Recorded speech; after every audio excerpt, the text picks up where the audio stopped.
თუ ზოგ ადამიანთან ურთიერთობის შემდეგ თავს დამნაშავედ გრძნობ, ეს ყოველთვის შენი ბრალი არ არის. არაკეთილსინდისიერი ადამიანების ამოცნობა არ არის მარტივი. იმიტომ რომ მათ ურთიერთობის ძალიან განსხვავებული მეთოდები აქვთ. დღევანდელ ვიდეოში ვისაუბრებთ არაკეთილსინდისიერი ადამიანების რამდენიმე მახასიათებელზე. მათი სიტყვები არასდროს არ ემთხვევა მოქმედებებს. ისინი ხშირად გვპირდებიან, მაგრამ დაპირებები რჩება დაპირებებად და შედეგი არასდროს არ ჩანს.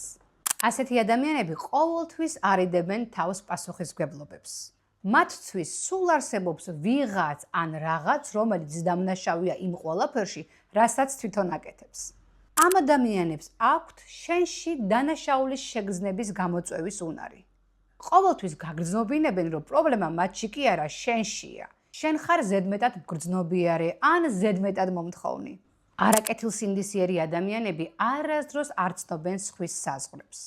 ისინი უგულებელყოფენ სხვის გადაწყვეტილებებს და მათთვის არ არსებობს. ასეთ ადამიანებთან ურთიერთობა იწვევს დაძაბულობას და არა სიმშვიდეს.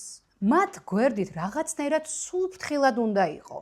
მოჭიმული ხარ რაღაც არასწორად არ თქვა ან რამე არ შეგეშალოს. თუ ჩამოთვლილი მახასიათებლები რომელიმე ადამიანს გახსენებს, ეს ვიდეო მას არც ერთ შემთხვევაში არ გაუგზავნო. იყავი ფრთხილად და იფიქრე, ხომ არ ჯობია მასთან ურთიერთობის დრო შეამცირო.